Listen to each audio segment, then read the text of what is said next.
Today we have some more actual history about the old days of the American West and the gold rush in the Black Hills of South Dakota in the 1870s. We will be hearing about Wild Bill Hickock and Calamity Jane's journey from Cheyenne, Wyoming to Deadwood, South Dakota in the spring of 1876. They came in a large wagon train and were among the first settlers in that region. The population of Deadwood had grown quickly since General Custer had announced that he found gold nearby in 1874. We will also hear about the tragic death of Wild Bill Hickock on August 2, 1876, just a few months after his party arrived.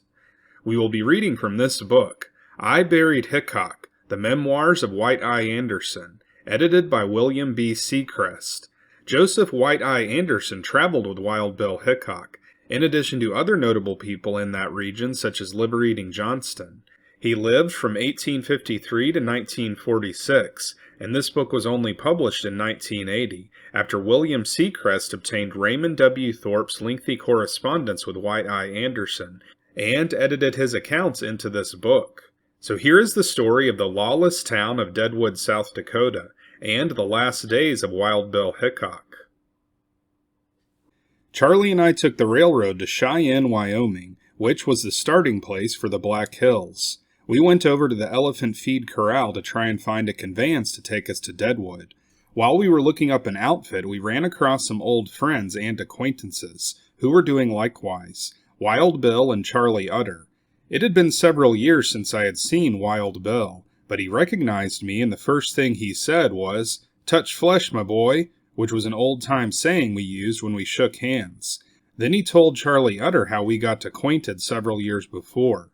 Steve Utter, Charlie's brother, was there too, and had just finished serving 5 years with the Texas Rangers. When Wild Bill introduced me to friends I did not know, he would say, "This is my boy, the white-eyed kid." Now you can bet that I was surely stuck on myself to know that I had such a friend as Wild Bill Hickock.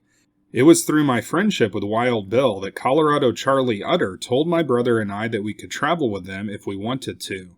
Wild Bill and his partner, a man named Pye, bought a light 2-horse wagon and horses. We took passage with the Utter boys as they had just bought a wagon and 4-horse team, and had plenty of room to stow away our plunder. Charlie and I had already bought 2 saddle horses. The 6 of us had our grub outfit together. We traveled from Cheyenne to Fort Laramie, a distance of about 75 miles. There were lots of soldiers there, and the officer of the day told us that we would have to wait until there would be a party of over 100 to travel together. This was to protect ourselves from the Indians who had been killing all the small outfits that had traveled alone. We had to wait only a day or two until we had more than 100 in our party. We were also told to go to the government farm, which was 16 miles further up the road to the Black Hills, and there to organize our wagon train.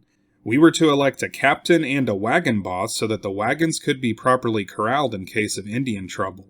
They wanted to elect Wild Bill captain, but he was not very well and did not want to be bothered with it, so Colorado Charlie was elected captain, and my brother was selected as wagon boss. While we were at Fort Laramie, the officer of the day asked us if we would take a young woman with us. It was just after payday, and she had been on a big drunk with the soldiers, and had been having a hell of a time of it. When they put her in the post guardhouse, she was very drunk and near naked. Her name was Calamity Jane. I believe Steve Utter knew her, for he said he would take care of her. The officer furnished a suit of soldier's underclothes, and the rest of us furnished her with sufficient clothes to wear. Many of us in those days wore buckskin clothing, so Jane put on a buckskin shirt and pants, and a broad-brimmed hat, and when she got cleaned up and sober, she looked quite attractive. Calamity Jane had a wonderful command of profanity. That is, she could cuss to beat the band. She was also a good shot with a rifle and 6-shooter, and could skin mules for further order. I believe it was the first time that Wild Bill had met her, and he surely did not have any use for her. She looked to be about 25 years of age, and was as tough as they came. She laid up with Steve Utter and ate her meals with us during the trip. Our wagon train consisted mostly of Westerners, prospectors, gamblers, saloon men, bartenders, and wholesale liquor men. There were 13 or 14 ladies of easy virtue in the train. Calamity Jane and Madam Mustache, the noted 21 dealer, were 2 of the famous ones. Madam and Bill Erb, Nutshell Bill, and Soapy Smith were other noted characters in our group. Bill Harlow and his wife and children were the only respectable family in the train. There was about 30 wagons in our train and some 130 people. We had some 2-horse outfits, but mostly 4-horse and 6-mule teams, so there was a lot of stock to herd at night. There was not much of a wagon road in those days. Teams were always getting stuck in the mud and having to cross streams of water. At times, Calamity Jane, with a big black snake whip and lots of cussing, would have to help the teams over the rough, bad places. It was the captain's and wagon boss's job to see that everyone took his turn at herding the stock. 4 men herded the animals until midnight. Then 4 others took over until morning. 4 men would also guard the stock during our 2-hour noontime stop. We also had advanced guards and a rear guard for the train in the daytime. There was a party of 3 men in the train who did not want to obey the rules. The captain told them if they would not obey the order, they could not travel with us.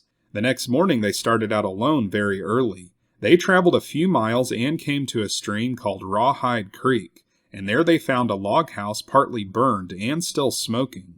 The Indians had been there the day before and killed some of the people and set fire to the cabin. It was still burning when the 3 people came on the scene. They turned right back and returned to our train as fast as they could. They promised the captain they would do anything he wanted if they would only be allowed to travel with our train to Deadwood. When we started from Cheyenne, Wild Bill bought a 5-gallon keg of whiskey from a wholesale liquor dealer. He said he wanted enough for himself and his friends on the trip, and thought it would be good to have in case of snake bites, cramps, or colic. Every time we would go into camp the first thing in the morning, there would be a crowd of fellows around Bill's wagon to sample some of his liquor. Bill was a good-hearted and whole-souled fellow. I often think of how he would say to me when the cup was passed around and emptied, "Fill her up, my boy, and pass her around again." We were not much more than halfway to Deadwood when Bill's whiskey barrel ran dry.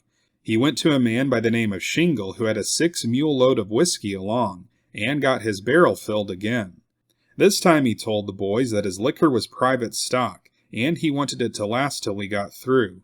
No one was to have any outside our own party, except in the case of sickness or snake bites. Bill Hickock never talked much, but what he said was right to the point. He was over 6 feet tall, very broad in the shoulders and narrow in the waist. I think the reason he was so slim was that he always had a belt with 2 6-shooters, and this didn't give his belly a chance to grow. If I remember right, his hair was dark brown and not very thick. He was smooth-shaven except for a long mustache. His eyes were kind of bluish, steel gray, and when he looked at you, it seemed he was staring right through you.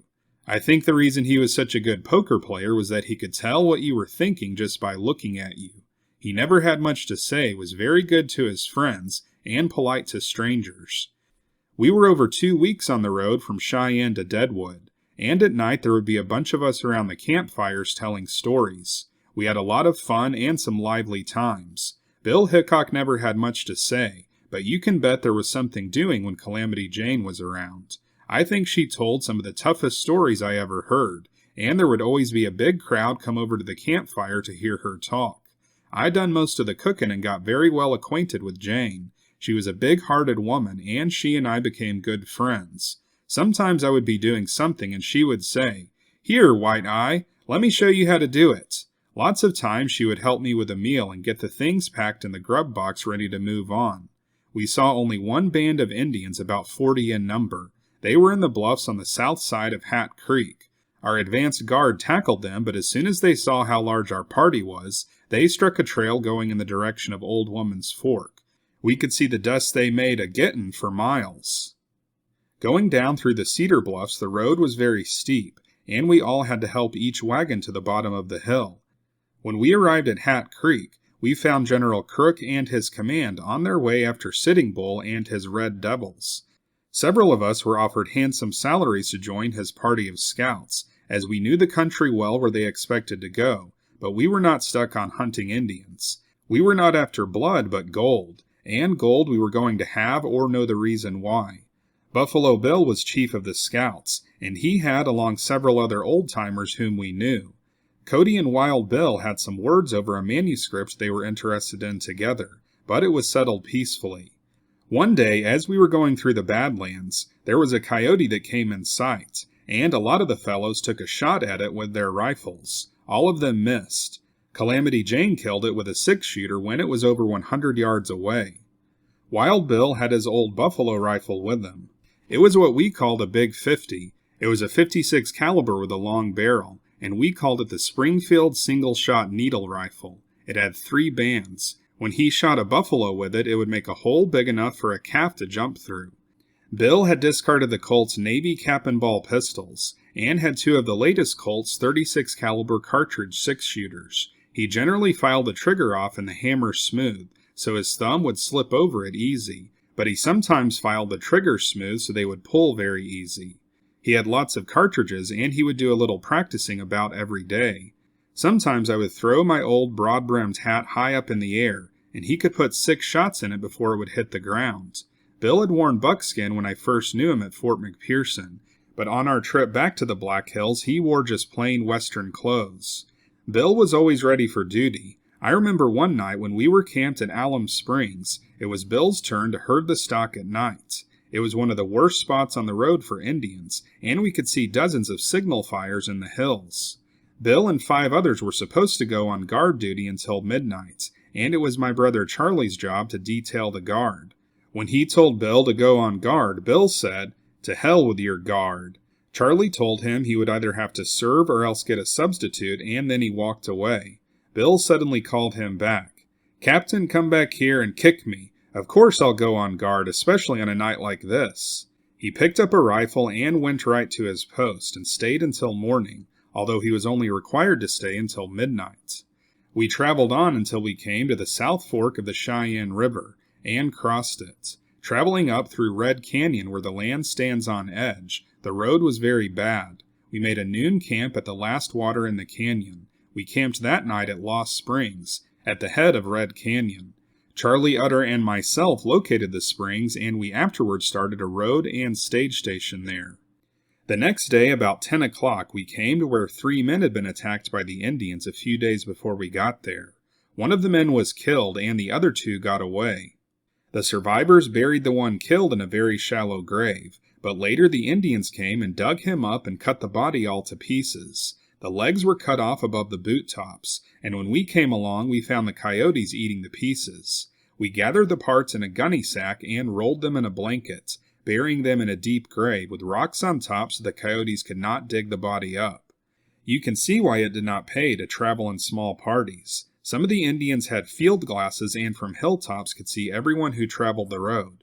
They knew who to tackle and who to leave alone. The next day we arrived at Custer City, and some of the people on our train stayed there. From Custer to Deadwood the road was very bad, and made slow traveling. We arrived in Deadwood about the 12th of July, or it might have been a few days later, but I know it was not before that. My brother and I had bought 2 good saddle horses in Cheyenne, and a few miles before we got to the town, we let Wild Bill and Charlie Utter have them to ride ahead of the train into Deadwood. They were to pick out a good camping place. We pitched our camp on Whitewood Creek, about 150 yards above its mouth. The timber and brush were so thick we had to cut a road out and had to clear up the brush on the ground we camped on. It was a nice flat in a grove of spruce and pine trees and made a beautiful summer camp. Wild Bill, the Utter boys, Pye, my brother Charlie, and myself camped there, and sometimes Calamity Jane came to camp when she got hungry. A few days after we went into camp, Pye and Steve Utter went back to Colorado. Deadwood was a mighty lively camp in those days. Gold dust was the currency, $18 and $20 per ounce. Some of the miners were making as high as $7,000 per day to the claim. Board was $18 per week. Meals $1, drinks and smokes 25 cents, potatoes 50 cents per pound, and onions 50 cents apiece, when you could get them. I saw Smoky Jones just after he sold the Homestake mine to George Hurst. He was sitting on a pile of lumber with a tin cup full of whiskey in one hand and a big raw onion in the other, eating and drinking and enjoying life. Sunday was a big day in Deadwood that summer. Nobody worked and everyone came to town. All the saloons, dance halls, and gambling dens ran full blast, and many of the gambling games moved down on the sidewalks. Lots of horses were sold at auction on the streets. The Gem Theater was a beer hall with a platform stage and curtains. It was a variety show with all kinds of tough performances. There were lots of small tables and chairs with benches lined up along the walls. Also along the walls were private boxes 6 to 8 feet square, where the ladies of easy virtue would get the drunken miners to spend their dust and treat them to champagne. Sometimes they would keep the bottle corks flying pretty lively. There were lots of beer jerkers, girls and women to keep the crowd well supplied with drinks and smokes. Right across the street was the Bella Union Theater. It was about the same as the Gem, only worse. They had a big can-can dance at midnight about 3 times a week. Billy Knuckles ran that show, and he was a tough nut. Before he came to Deadwood, he ran a tough joint in Salt Lake City. He got so bad that the authorities gave him just 24 hours to leave town. He said it would not take him 15 minutes if his mule didn't buck. Mr. Languish brought a theatrical group to Deadwood from Montana that summer. It was a pretty good outfit, and they played in the McDaniels Theater in Deadwood, and also in Lead City, Central, and Gayville. They put on the old-fashioned dramas, farces, and comedies. Mr. Languish was a comedian, and about the funniest fellow I ever saw. He had a very big nose, and sometimes he would put an extension on it, and he would make it wiggle, which would just about raise the roof with laughter from the crowd. The McDaniels Theater was where the so-called respectable people would have their dances, or balls as we called them in those days. A day or so after we arrived in Deadwood, Calamity Jane came to my brother and me and said, "Boys, I wish you would loan me $20. I can't do business in these old buckskins. I ain't got the show the other girls have." We gave her the 20 and didn't see her for several days. When she did come back to camp, she was all togged out in a good outfit of female clothes. She pulled up her dress, rolled down her stocking, and took out a roll of greenbacks and gave us the 20 she had borrowed. She said she was doing a good business, but didn't express it in just that way. The girls and women who came in our train were in big demand in the all-night saloons and dance halls. One of the young girls who came on our train was from Salt Lake City. She was a redhead named Tidbit. She agreed to entertain a man named Laughing Sam who ran a faro game. The price was 2 ounces of gold for one night. The next evening she came to Calamity and asked her to take care of her gold dust since she had to get the sack back to Laughing Sam. Now if I ever saw Calamity Jane mad, it was then. She said to Tidbit, "You poor little red-headed devil, that ain't gold dust, it's just brass filings and black sand." Tidbit began to cry, but Calamity told her to shut up and she would fix that fellow. They came over to our camp about 8 or 9 o'clock that evening. Calamity borrowed Charlie Utter's 2 big ivory-handled 6-shooters, and we all went over to see the fun. Laughing Sam and Bummer Dan ran a faro game in a very large saloon and gambling hall. There were dozens of games of all kinds in that hall, and at the time of evening the place was crowded with all kinds of people. Calamity and Tidbit went in and we followed. Jane went up to Laughing Sam's layout with a big 6-shooter in each hand, and told the crowd what he had done. I never heard a man get such a cussing as she gave him, and she made him give Tidbit 2 $20 gold pieces. She told Laughing Sam and Bummer Dan to get out of the camp and never come back, for if they did they would get a necktie reception, and you can bet they skipped. Calamity was a great friend in time of trouble. If anyone got sick or hurt, she nursed them until they got well. She knew how to be rough, but could also be kind and good. I remember one time a new preacher came to our camp in Deadwood. Calamity Jane was there, and the preacher was talking about how money was the root of all evil. Jane told the preacher that she didn't care very much for the money. Just as long as she had plenty of the root, she was satisfied. And when she had money, she most always found someone that needed it more than she did. The last time I saw her was in October of 1879, when I was leaving the Black Hills. It was at Jack Bowman's ranch and stage station on Hat Creek. She had married George Cosgrove, one of the boys who had come into the hills with our train. Calamity was taking a drink at the bar. "Boys," she said, "I am married to George now, and am living straight, and don't do any business on the outside." There was a little old man named Smith who was a preacher. He would get on a box right among the faro games on the sidewalk, and would preach the true and living word. When he finished his talk, some of the men would pass the hat and take up a collection. He always had a big crowd to listen to him. One Sunday a man by the name of Teagle, who had come to Deadwood with us, passed the hat around for the preacher. He collected from all the faro and other games, from the bartenders, dance hall girls, and the miners. When he got through, he had an assortment of all kinds of money: gold dust, nuggets, poker and faro chips, greenbacks, and tickets that were good for a drink at the bar. Teagle had over $100 in the collection, but when the preacher offered him $1 to get his dinner with, he said no. All he wanted was a drink of whiskey. The preacher said he would not give him any money to drink on, but did give him $1 for his dinner. The old preacher was always on the lookout for people who were sick or in need of help, so he put the money he got to good use. There was a man we called Fat Jack, who was over 6 feet tall and seemed to be nothing but skin and bones. He was as thin as a fence rail. He was great at bucking faro, and was broke about all the time.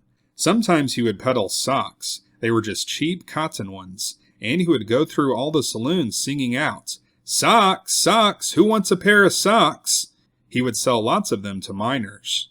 Fat Jack stuttered very badly, and sometimes the boys would have lots of fun with him. He was broke most of the time, since anything he made on socks, he promptly lost on faro.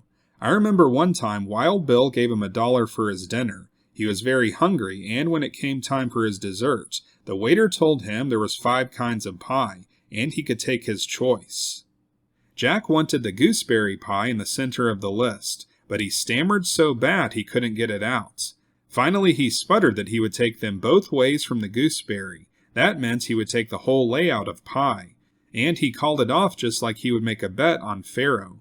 Some men organized a company to herd all the horses, mules, and pack animals that belonged to the Deadwood residents. They would herd them for $2.50 per head per month, and they had several hundred in the bunch. The animals were kept on the Centennial Prairie, which was 7 or 8 miles from Deadwood. We let the company have our stock to herd while we fixed up our camp with a good-sized wall tent with board floor and board walls. We had many callers at our camp. Old friends, parties who had come into the hills with us, and others who stopped by just out of idle curiosity. California Joe came to our camp to see Wild Bill.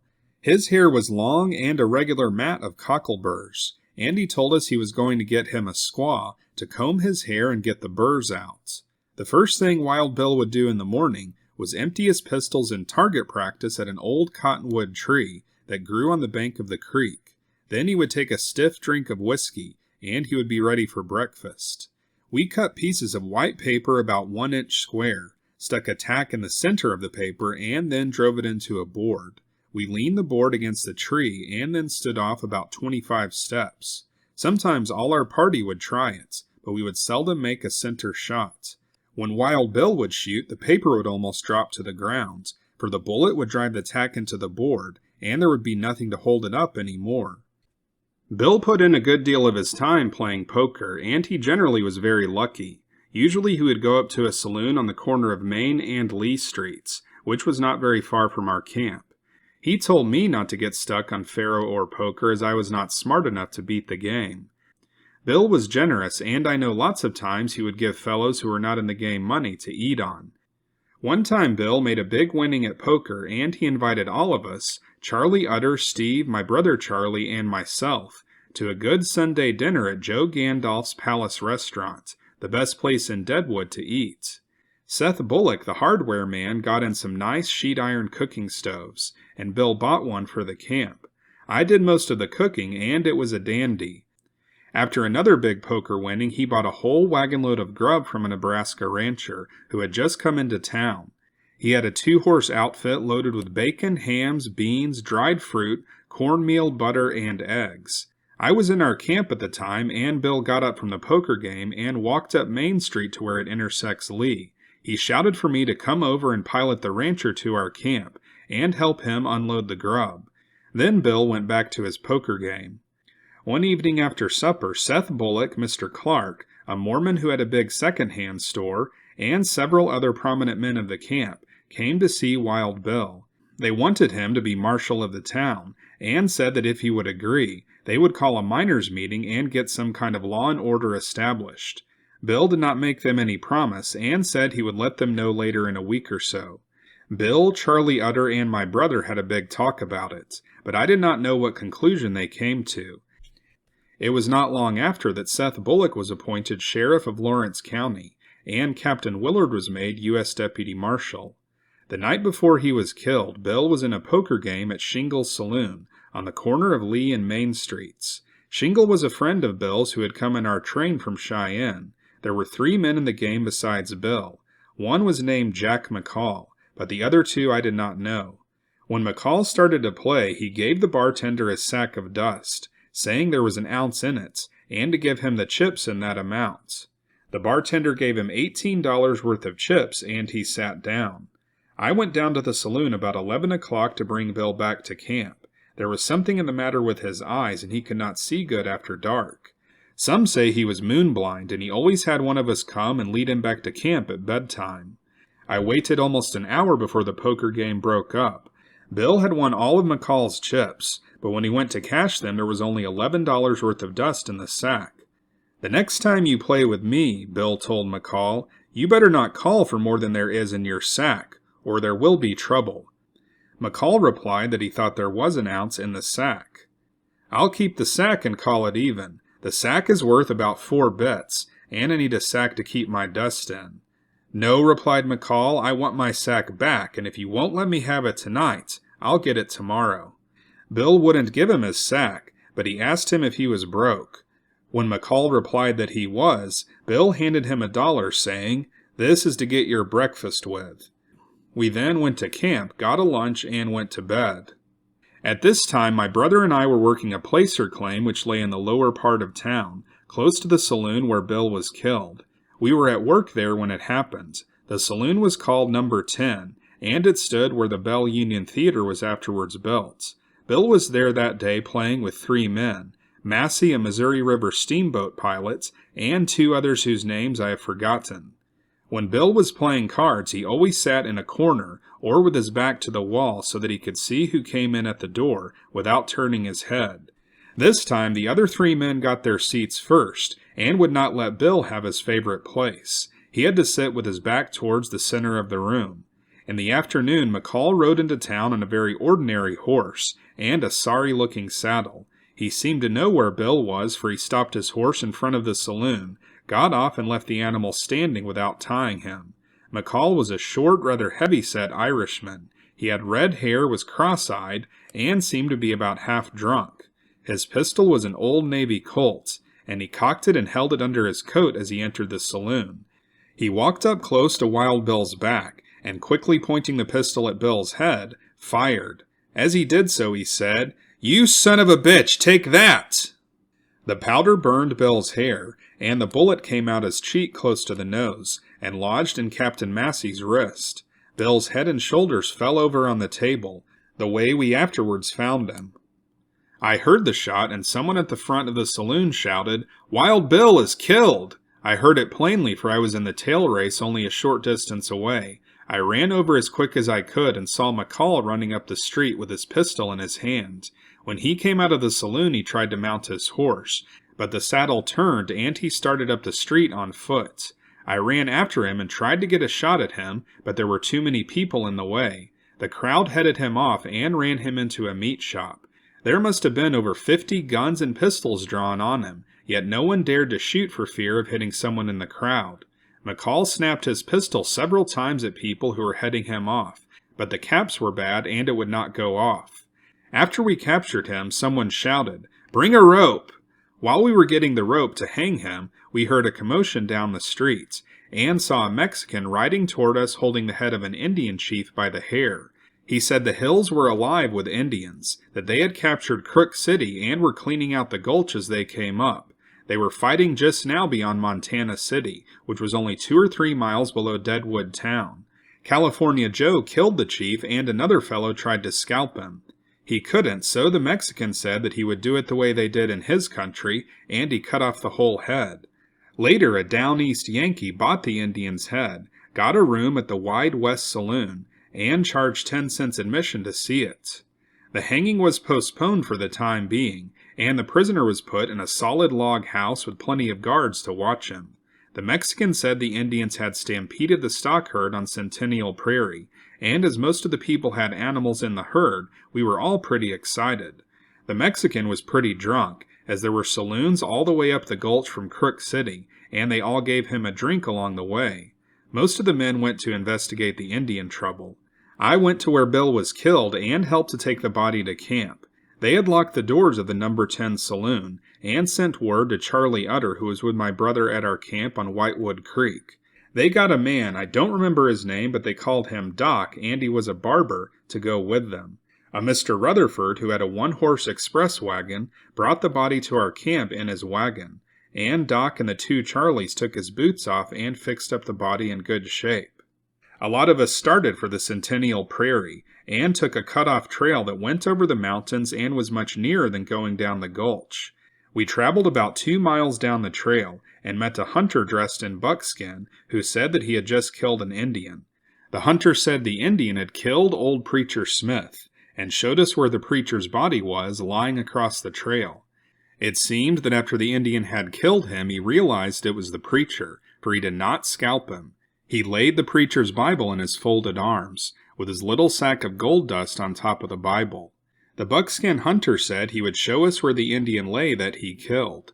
He had a double-barreled shotgun loaded with buckshot, and he said that he fired both barrels into him and left him lying in the brush. When we got to the place where the hunter said he was, the Indian shot him dead.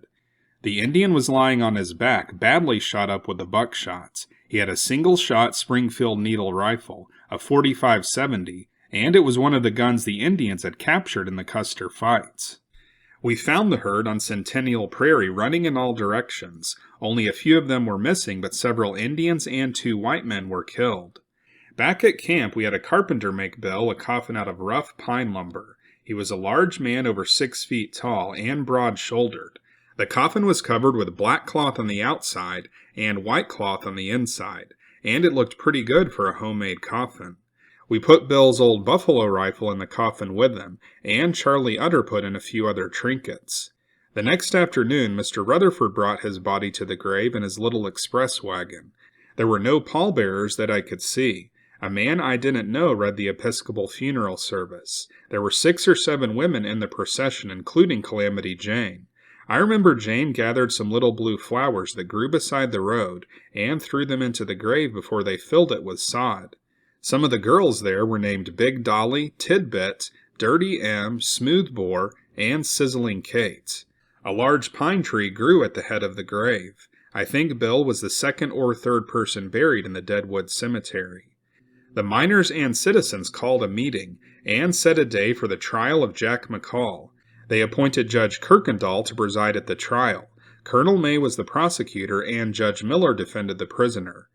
I have forgotten the men who filled out the other offices. They picked out 300 men from the 3 mining districts, but they could not get a jury out of that bunch.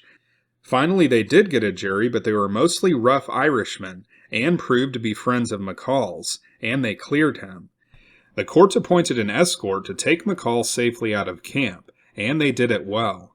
There were several parties that were laying for him to give him his just dues, but he gave them all the slip. The next we heard, he was in Laramie City, making his brag that he got $1,000 for killing Wild Bill, and got away with it too. He was rearrested there, taken to Yankton, and given a new trial. He was found guilty this time and hung. Wild Bill was killed the latter part of August 1876. So that's it for this episode about the last days of Wild Bill Hickock in Deadwood, South Dakota in 1876. His death occurred on August 2, 1876, and his murderer was temporarily saved from a lynch mob when a Mexican rode into town holding an Indian's head. This occurred just a little over a month after General Custer was killed at the Battle of Little Bighorn, about 200 miles northwest of Deadwood. Some accounts claim that Calamity Jane tried to organize a lynch mob to hang Jack McCall. One account, written by Buffalo Bill Cody, claimed that Calamity Jane chased Jack McCall with a meat cleaver, subdued him, and soon his body was swinging from a cottonwood tree. However, there seems to be solid evidence that McCall fled to Wyoming, where he bragged about killing Wild Bill. He was then arrested by a U.S. Marshal, retried in Yankton, the capital of the Dakota Territory, found guilty, and hanged in the spring of 1877. Calamity Jane would live until August 1, 1903, dying at the age of 51 years. This is a picture of her standing by the grave of Wild Bill. This channel is called Unworthy History because we cover actual history that has been passed over as unworthy to show or discuss on history channels on TV. Here on this channel, we try to read history as close to the source as possible by reading directly from old books, written down long ago by people whose shoes we are unworthy to stand in. If you'd like to join our mission to keep actual history alive, unadulterated by the corrupting lens of the present day, then consider joining our Patreon page or becoming a YouTube channel member. Your contribution towards keeping actual history alive will be recognized at the end of each episode, and you will also have access to our members-only videos that we occasionally release, some of which contain too much of the raw truth for YouTube. So if you want to see more episodes like this, then be sure to like and subscribe, and we'll see you next time on Unworthy History.